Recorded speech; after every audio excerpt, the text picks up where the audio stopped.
अब मैं आपको बताता हूं कि इस सेशन की शुरुआत कहां से हुई, कि मुझे इंस्पिरेशन कहां से मिली ये सेशन करने की। आज से 3 महीने पहले मेरे नाम से एक कुरियर आया ऑफिस में और उस एनवेलप पे लिखा हुआ था the first life changing seminar of Sandeep Maheshwari.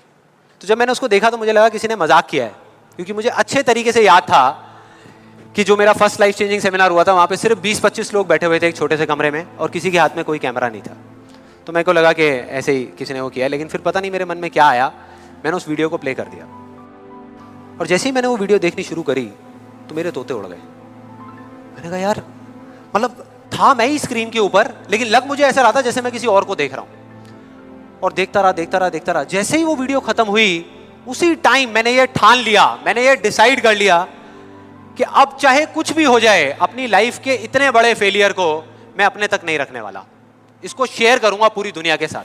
और आप में से कुछ लोगों को याद भी होगा, मैं अपने इस एक्सपीरियंस के बारे में पहले भी आपको बता चुका हूं कि जब मैं पुणे के एक MBA कॉलेज में गया था और वहां जाकर के ब्लैंक हो गया था। याद है? कितने लोगों को याद है? याद है। तो तब मैंने आपको बताया तो था लेकिन दिखाया नहीं था, क्योंकि मेरे पास में कुछ था ही नहीं आपको दिखाने के लिए, कोई वीडियो नहीं थी। तो आज मैं आपको दिखाने वाला हूं कि एग्जैक्टली तब क्या हुआ था।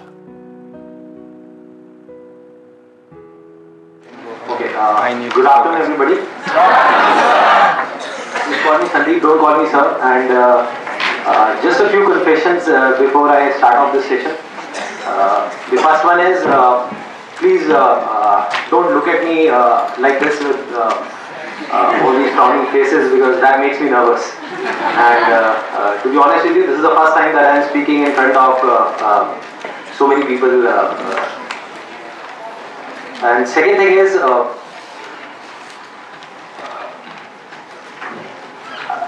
I'll be not talking about the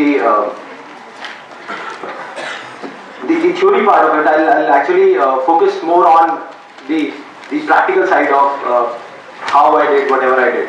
Okay, the second confession, which I forgot, that is. To be honest with you, I can speak in English, but the problem is you may understand what I am talking about, but I won't be able to understand what I am talking about. So it's better if I talk in Hindi. So. Then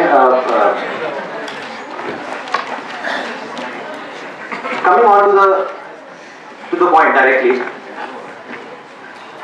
the secret of what I feel is of my success. I started my career, I think, at the age of 13, and okay, so I'll come on Hindi. So I'm sorry. Yeah, so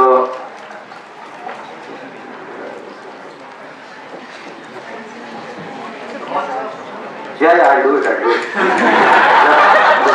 Images bazaar. Start कर सकता हूँ तो ये भी कर सकता हूँ, so I think it's not that big a deal.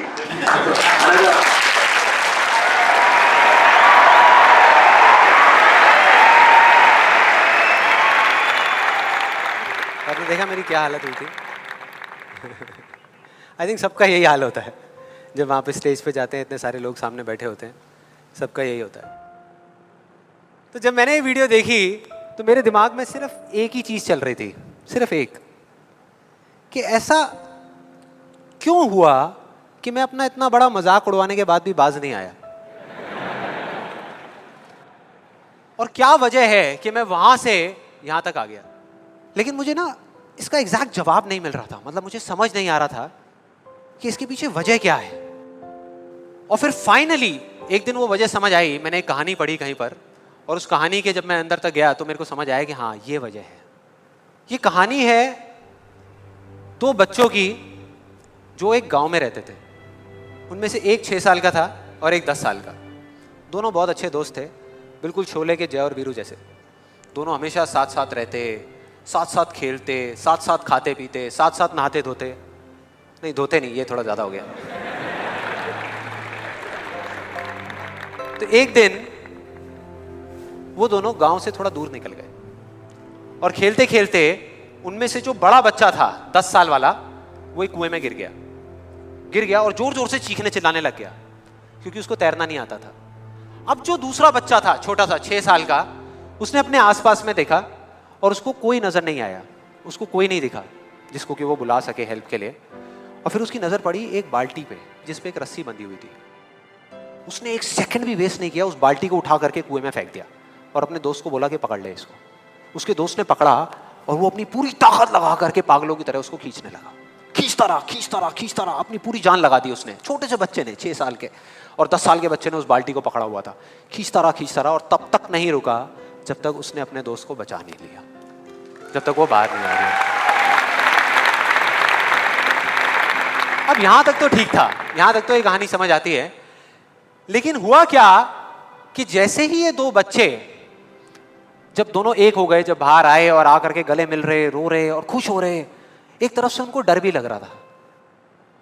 डर था कि अब गांव जाएंगे तो बहुत पिटाई होगी जब उनको बताएंगे कि ऐसे हम कुएं में गिर गए और ये सब चीजें हुई। लेकिन मजे की बात, ऐसा कुछ भी नहीं हुआ। वो जब गांव गए और जा करके उन्होंने अपने घर वालों को बताया, बाकी गांव वालों को बताया, तो किसी ने विश्वास नहीं किया, पूरे गांव वालों ने। और वो अपनी जगह बिल्कुल ठीक थे, क्योंकि उस बच्चे में इतनी ताकत भी नहीं थी कि वो एक बाल्टी पानी से भरी हुई वो उठा सके। तो इतने बड़े बच्चे को इतनी ऊपर खींचना तो बहुत दूर की बात है। लेकिन एक आदमी था उस गांव में, उसने विश्वास कर लिया। उनको सब रहीम चाचा कहते थे, उस गांव के सबसे समझदार बुजुर्गों में से एक। और सबको लगा कि यार ये कभी झूठ नहीं बोलते, अगर ये कह रहे हैं तो जरूर कोई ना कोई बात होगी, कोई ना कोई वजह होगी जिस वजह से ऐसा कह रहे हैं। और फिर सारे गांव वाले इकट्ठे होकर के उनके पास में गए और जा करके बोले कि देखो जी, हमें तो कुछ समझ आ नहीं रहा, आप ही बता दो कि ऐसा कैसे हो सकता है। तो उनको हंसी आ गई। वो बोले कि यार इसमें मैं क्या बताऊं, वो बच्चा बता तो रहा है उसने कैसे किया। बाल्टी को उठा करके कुएं में फेंका, उसके दोस्त ने बाल्टी को पकड़ा, उसने रस्सी को खींचा और अपने दोस्त को बचा लिया। तो आपको पता तो है उसने कैसे किया, बच्चा बता तो रहा है, इसमें मैं क्या बताऊं। तो सारे गांव वाले उनकी शक्ल देख रहे। फिर कुछ देर बाद वो बोले कि सवाल ये नहीं है कि वो छोटा सा बच्चा ये कैसे कर पाया, सवाल ये है कि वो ये क्यों कर पाया, कि उसके अंदर इतनी ताकत कहां से आई है। और बोले इसका सिर्फ एक जवाब है, सिर्फ एक, कि जिस वक्त उस बच्चे ने ये किया, उस टाइम पे उस जगह पर दूर दूर तक कोई नहीं था उस बच्चे को ये बताने वाला कि तू ये नहीं कर सकता।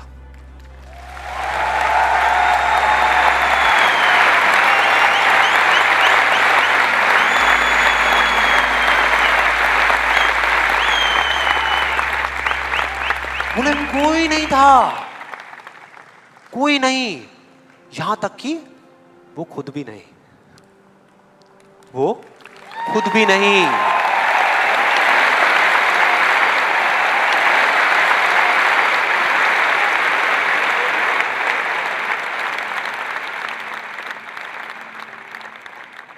अब मैं आप लोगों से पूछता हूं कि अगर कुछ ऐसा हो जाए, अगर आपको भी उस बच्चे की तरह किसी की आवाज सुनाई ना दे जो आवाजें आपको रोकती है, ना किसी और की ना अपनी, तो क्या होगा? मजा आ जाएगा, राइट? उस बच्चे की तरह आपको भी कोई नहीं रोक पाएगा। You'll be unstoppable,